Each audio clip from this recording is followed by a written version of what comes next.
আসসালামু আলাইকুম রহমতুল্লাহ বরকাতুহ। সুপ্রদর্শক, আমি আব্দুল খালেক বলছি, একে এগ্রো। সুপ্রদর্শক, আপনারা যেটা দেখাচ্ছেন এটা হলো মরিচের চারা। এটা জাতটা হচ্ছে ডিজি 1717। বর্ষা ও গ্রীষ্মকালীন উচ্চ তাপমাত্রা সহনশীল ডিজি 1717 মরিচের চারাগুলো আমাদের কাছে মজুদ আছে। সুপ্রদর্শক, আজকে আমরা ডিজি 1717 মরিচ সম্পর্কে লাগানো সম্পর্কে এবং গাছের কেআইটি সম্পর্কে আলোচনা করব ইনশাল্লাহ। পুরো ভিডিওতে আমাদের সঙ্গে থাকবেন।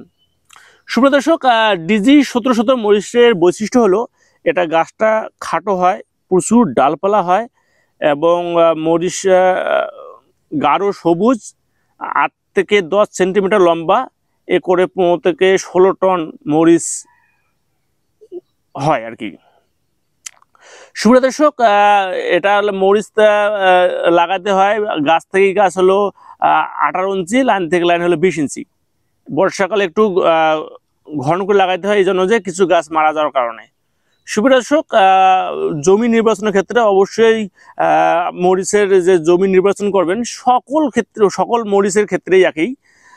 আপনার উঁচু এবং মাঝারি উঁচু ধরনের জমি, যে জমিতে পানি নিষ্কাশনের ব্যবস্থা আছে এবং বৃষ্টি হলে পানি চলে যাবে, এবং অবশ্যই নালা বা বেড আকারের জমিতে মরিচ লাগাইতে হবে।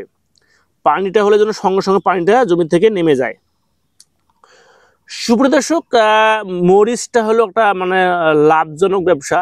আর হয়তো অনেকেই বলবেন যে ভাই, এবছর তো মরিচের দাম নাই, তাহলে লাভজনক কেমন হলো?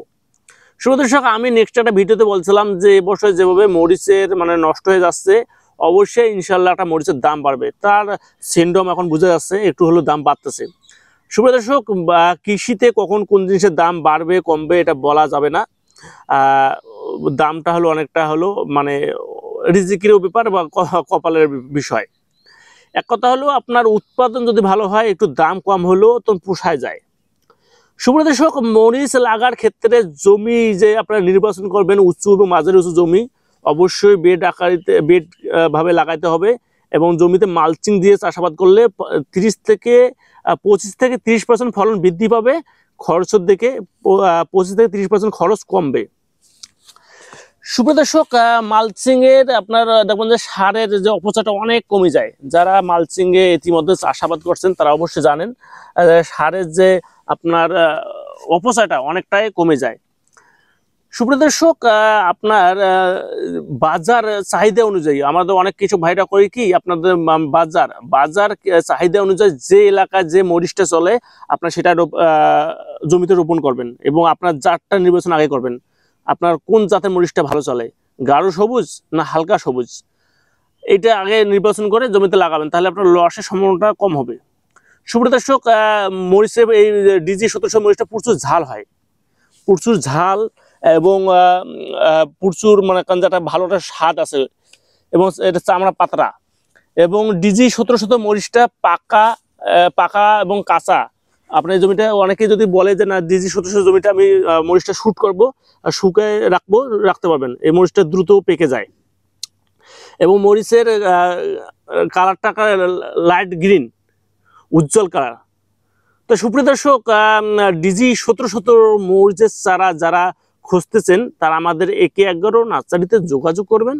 আমাদের কাছে এই মুহূর্তে বিভিন্ন বয়সের বিভিন্ন লটের ডিজি 1717 মরিচের চারা রেডি আছে।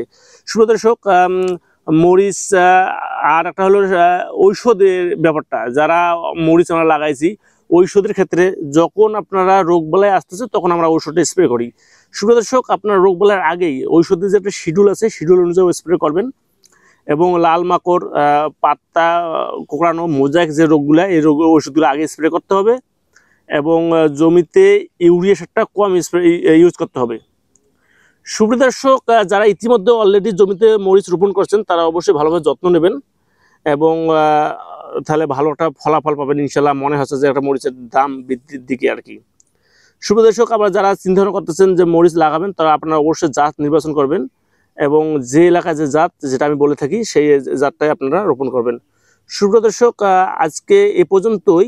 আবারও নতুন কোনো ভিডিও নিয়েও আপনাদের সাথে কথা হবে। তো সুপ্রিয় দর্শক, যারা ডিজি 1700 মরিচ চারা করতেছেন তারা অবশ্যই আমাদের একে অ্যাগ্রোর সাথে যোগাযোগ করবেন। স্ক্রিনে যে আমাদের নাম্বার দেওয়া আছে, আমরা বাদ যুগে সারা বাংলাদেশ সুনামের সাথে চারাগুলো ডেলিভারি দিয়ে থাকি। ধন্যবাদ।